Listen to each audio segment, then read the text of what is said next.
97.5 WFHR and 105.5 WIRI, your Wisconsin Rapids home for locally grown radio.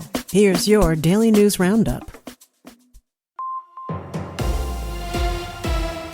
For Civic Media News, I'm Connie Fellman.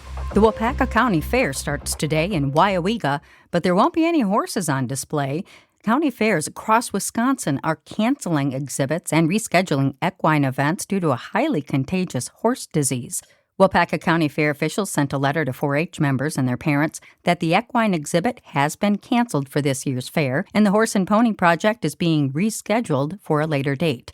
Equine strangles is a highly infectious respiratory infection. At least one, maybe more, horses in Waupaca County has been exposed to a confirmed case in a neighboring county, according to fair officials.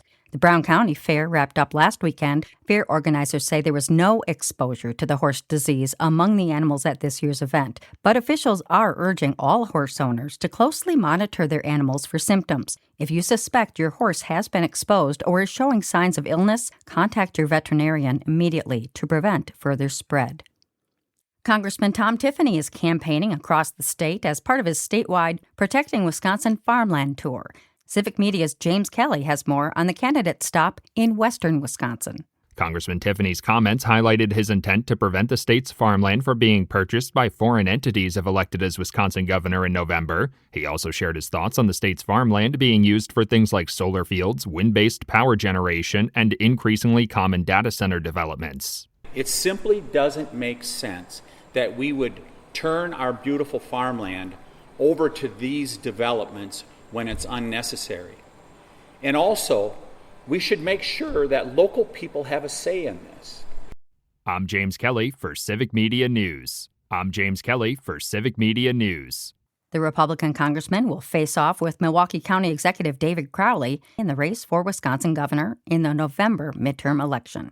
A teenager is seriously injured after a UTV rolled over in Grant County. Investigators say a teenage male driver and female teen passenger were operating the vehicle when the crash happened. Evidence shows it began to slide sideways while traveling down a hill, rolling over once and ejecting the driver. The teen male was taken to the hospital with life-threatening injuries before being flown to a hospital in Madison for emergency treatment. The female passenger was taken to the hospital with suspected injuries. As Civic Media's Maddie Schaefer tells us, UTV rollover crashes like the one in Grant County are on the rise across our state. The Wisconsin Department of Natural Resources is once again reminding riders to practice proper ATV and UTV safety as fatal crashes continue to be an issue across the state. So far this year, 29 people have died in ATV and UTV crashes in Wisconsin. The DNR says not wearing helmets and seatbelts are the primary factors in those fatal incidents, along with riders not completing a safety education course. According to DNR records, the top 3 types of fatal crashes this year have been rollovers, collisions with motor vehicles, and riders being ejected from the machine. DNR Off-Highway Vehicle Administrator Jacob Holzclaw says not every crash can be prevented, but wearing the proper safety equipment can greatly increase the chances of surviving one.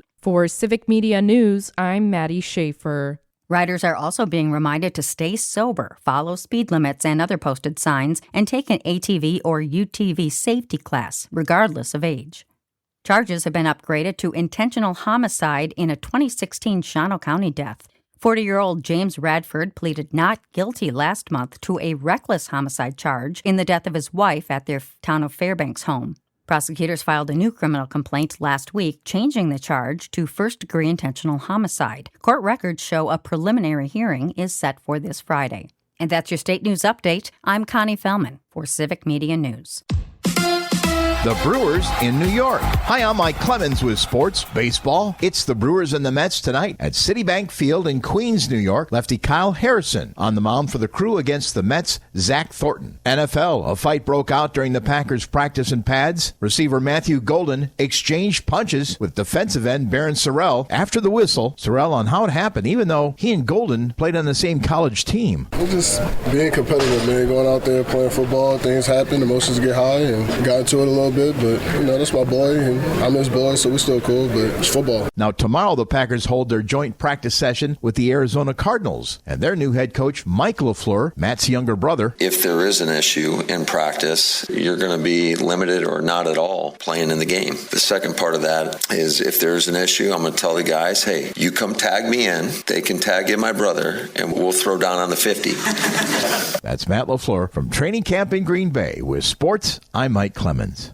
It is going to be partly cloudy today with a high in the low to mid 80s this afternoon. Tonight, scattered showers and thunderstorms are possible with a low dropping into the low to mid 60s. Tomorrow, mostly sunny, cooler and a bit less humid with a high in the low 80s. I'm meteorologist Sean Cable.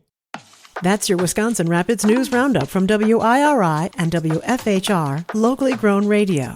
Find more news anytime at WFHR.com and WIRI.FM.